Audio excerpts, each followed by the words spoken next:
There we go. I figured it out.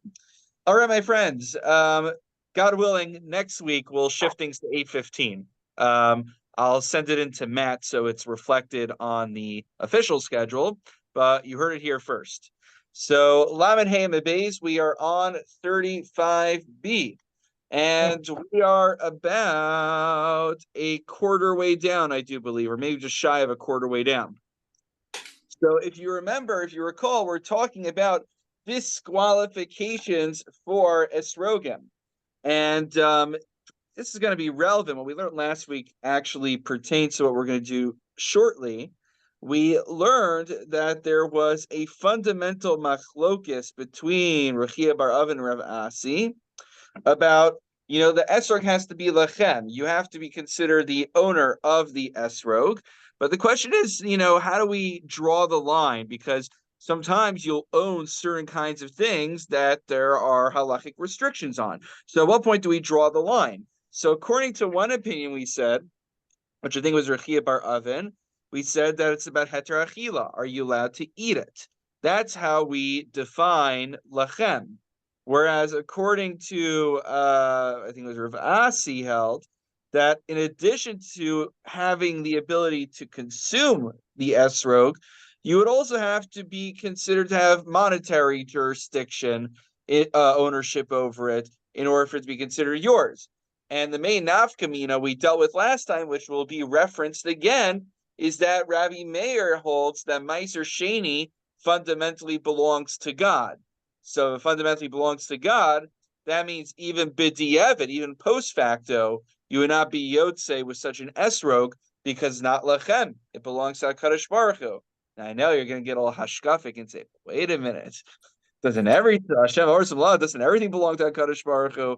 All right, so okay, we'll leave that for the Hasidic Torah. All right, so that was just a recap from last time. So anyone joining us now, don't worry, you didn't miss anything. Lamed Hey Amid Beis 35b, and we are starting at the words Shel Truma Timea Puzzle. I would venture to say it is still in the first page of Art Scroll, but anyone who has one, maybe you can confirm for the crowd once you find it. All right, is that a confirmation? Pretty sure. All right. Shel Truma Timea Puzzle. The lace. So why is it so Truma? Just a quick refresher. It's supposed to be given to the Kohen. So okay, what is the issue with Truma Tamea? If the Truma becomes Tame, why is it disqualified? Well, quite simply, delays Baheter Achila. You're supposed to burn it. You're supposed to get rid of Tame Truma. It can no longer be consumed. It's no longer kosher. Well, remember, everyone agrees at minimum you have to be able to consume the esrog theoretically in order for it to be considered lachem. So lekule alma, you are not yotze with such an esrog. Open shut case. All right. Going forward, v'shel truma tahora lo yito. But what's interesting is the Mishnah you would think would say, but truma tahora, which you can eat, pure truma, that's not tameh, you would think it's okay. But the Mishnah actually says that licharchila, ideally, you should not be taking even truma tahora. Now, why is that? So, as you guess, everything has to be machlokas. So we have two reasons why. Pligi Rav Ami Ravasi, Chadamar B'Nesha Machshira, v'Chadamar B'Nesha Mafsida. So Machshira means that you prepare something. You prepare the item for tuma. So this actually, Tosos is actually more helpful than Rashi, actually, in this regard, which is usually not the case. Tosos tells us, if you want to, you can glance at it if you want, B'Nesha Machshira, Shahalulav Kamoshu Agud Noso Sobamayim Kadei Shlo Yichmosh. Now, we don't do this with our lulavim so much. We do this more with our ravos, but in theory, it helps with the lulav as well, that when they weren't using it, they would put it in water to keep it moist, right? Remember, we spent a lot of time, a lot of real estate here in the Gemara, talking about the issue of what happens when our arba minim dry up. They become puzzle, right? Lulav yavesh is puzzle. So they would make sure it's moist. So what's going to happen? The esrog is going to come in contact with the lulav, and it's going to be moistened as well. And the way food becomes susceptible to tuma is when it comes in contact with the liquid. which is why, by the way, just a little tidbit over here. So you know that at the beginning of the Seder, right? Kadesh Orchatz, right? What are we doing at Orchatz? Not your question. What's Orchatz, guys? You wash your hands without a bracha. But who watch? Okay, very good, Phil Sam. Without a bracha, yes. Now, who's washing their hands?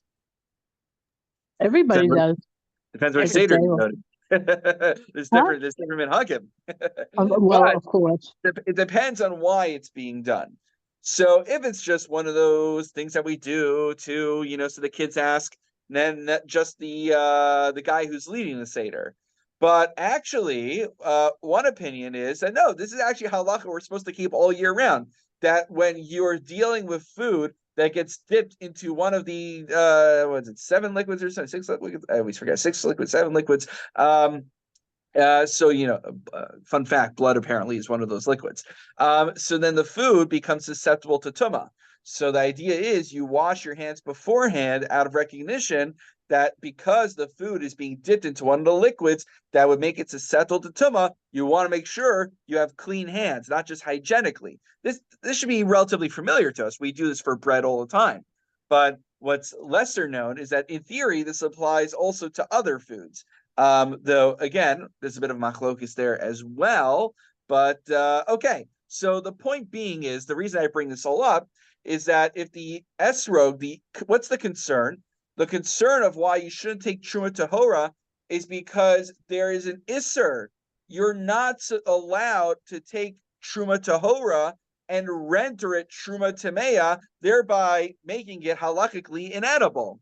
So if you're going to take your esrog with your lulav that's all moistened and now everything's become wet, they're going to be the esrog, which is food categorically, is now susceptible to tama, and that's why lichatchila you shouldn't take it. Now post facto, if you took it, it's still valid. It still was lachem. It still was your esrog. But ideally, you shouldn't put yourself in that position. That's opinion number one. Opinion number two is less slumdish.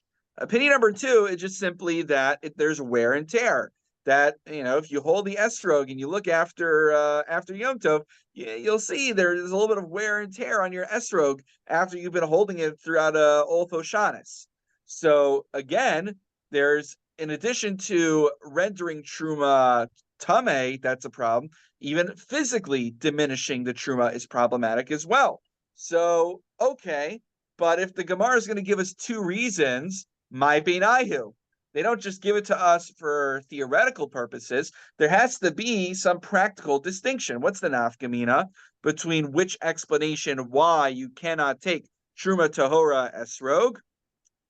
So, for instance, kagon shakar allows shame chutz mikli pasa hachitzona.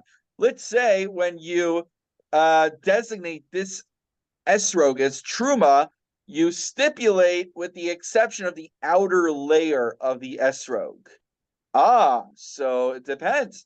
Laman damar machshira ika. Laman damar mafsida leka. If the concern is that you're going to make the esrog susceptible to tuma, well, it's one unit in terms of the halachos of tuma. So by making the outer layer susceptible to tuma, the entire esrog becomes susceptible to tuma. So it doesn't help that you stipulated that only part of the esrog is truma. Whereas when it comes to the concern of making the esrog of diminishing the esrog physically, well, if the outer layer is not truma, and that's the only thing that's going to suffer wear and tear, then it's okay, actually. It would be all right in a scenario like that. That would be the nafkamina, whether licharchila you could take an esrog that you stipulated the outer layer would not be truma. Okay, end of that piece. Continuing with the Mishnah says, okay, while you should not take a truma esrog licharchila, then not al kosher, but post facto, b'diavad, it would be kosher. Now we plug in what we learned last week. If the concern was that you could not eat the esrog, you're allowed to eat an esrog of truma. Now, we'll look at Tosos later, but the idea is that a Kohen could eat the truma. But we're assuming, since fundamentally it is edible, albeit only to certain people, to a Kohen and their household, it's still fundamentally halakhically edible. And lamad da amar lefisha ain't din mamon hariri yeshba din mamon. And if the concern is about monetary jurisdiction, well, in this case, there is monetary ownership over it. And I believe in this case, we're assuming it is a Kohen who has it. If you actually look at Rashi, Rashi says Kohen mekanish basa isha v'yisrael nami nasala Kohen mekanish basa isha mochel kan v'adam shalo, because apparently it could be sold to a Kohen and the money could be taken from there. Okay, so basically there is still an element of ownership as well.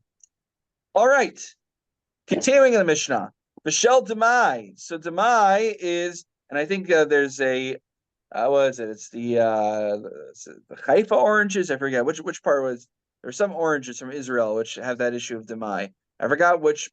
It was like a whole thing. If you Google it, I forgot. It was like the Haifa oranges or some kind of oranges that come from Eretz Yisrael that were exported. There was a question that maybe it's demai. Now, what's demai? Demai is that if you get produce from Amei Haaretz, from those who are suspect of not being observant and not keeping the laws of Trumas and Maasros, we're afraid that it might still be Tevel. It's Safek Tevel. Maybe Trumas and Maasros wasn't taken off.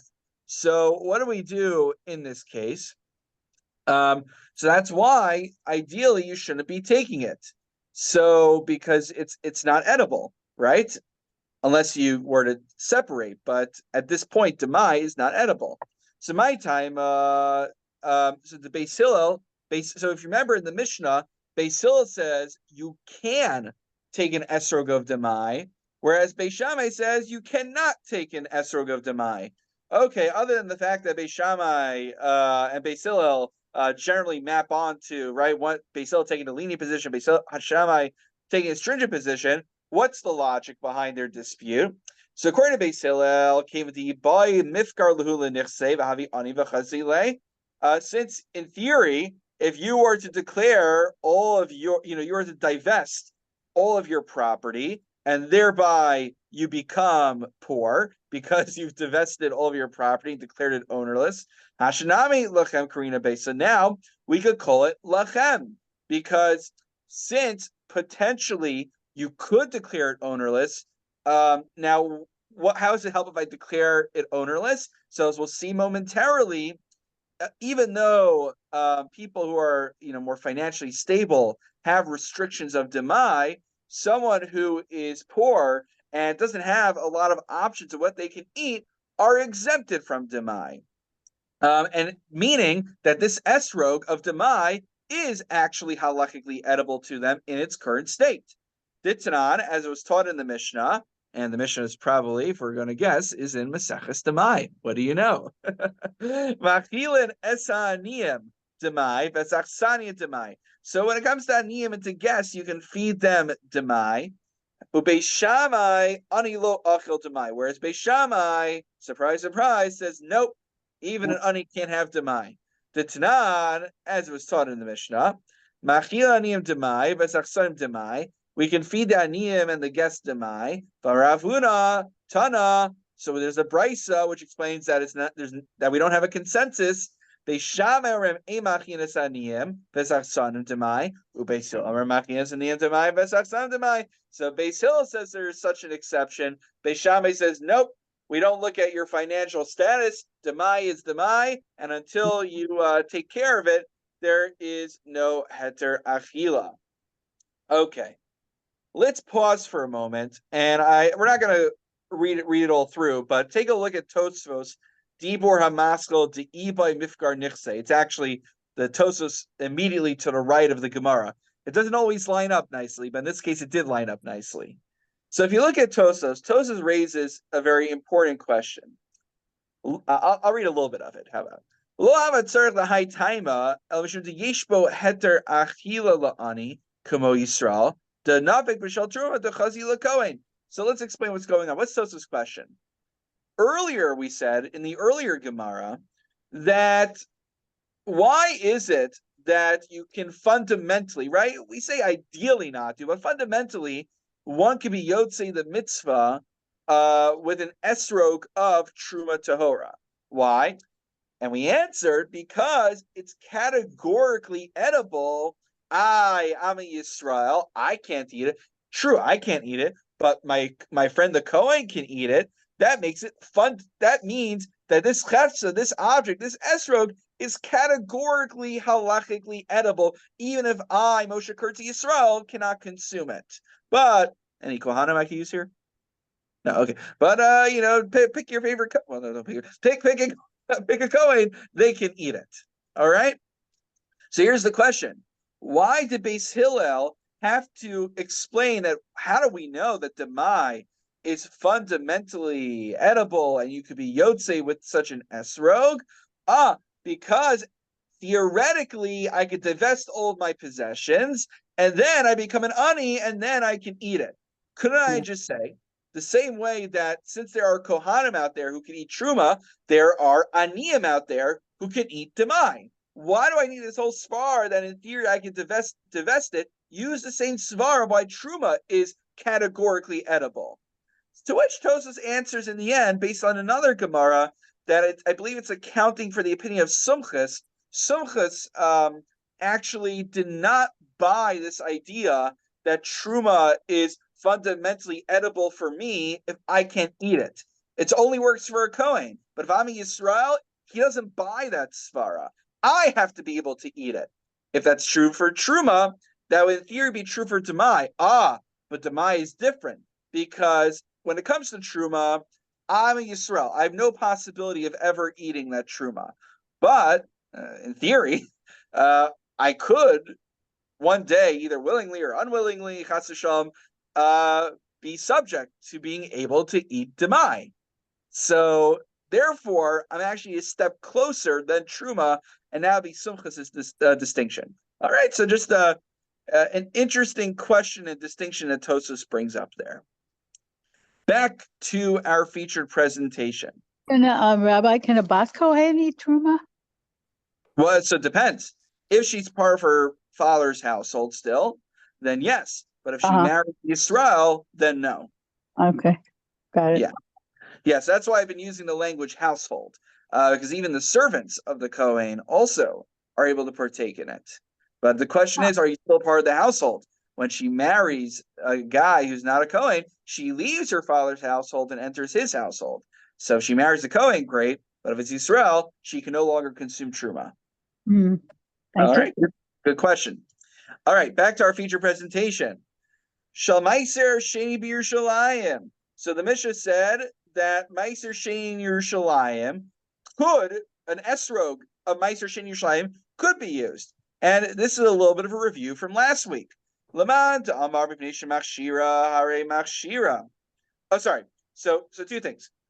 First of all, First, the Gemara is going to explain why Lichatchila, the Mishnah says, we should not use Meiser Sheni esrogim, and then the Gemara will elucidate the second part of the Mishnah, which says why b'diavad you would still be yotze. So why ideally should I not use Meiser Sheni esrogim? So rinse and repeat, my friends. Laman to Amar b'Pnei Machshira Hare Machshira, because you are the same way.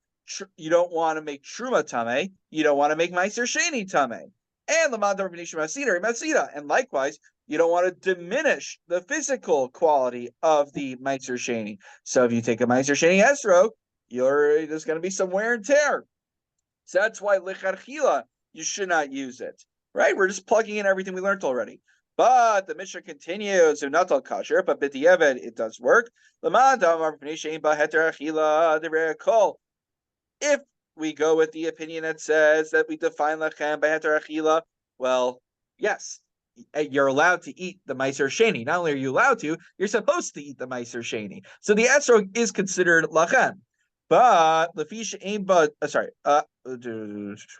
Mishem ba heter achila divrei hakol. Lamadam lefisha aim ba din mamo hamani rabbanani. But according to Manda Amar, that we define lachem by whether you have monetary ownership over it, well, that is contingent on the machlokes we learned last week. According to the Rabbanan, it would be fine because the Rabbanan say Meiser Sheni food is fundamentally yours. But according to Rabbi Meir, it would not work. Even b'diavad, you wouldn't be Yotze with the Meiser Sheni esrog because Meiser Sheni is considered fundamentally God's. Okay? So rinsing and repeating from before. Okay, we're at the final major section for tonight, which is the last part of the Mishnah tells us about psulim based on physical deficiencies in the Esrog. Right until now, we've been talking about status issues. Now we're going to talk about the more well-known issues of Esrogim, which are the ones that we could all spot ourselves. So here we go.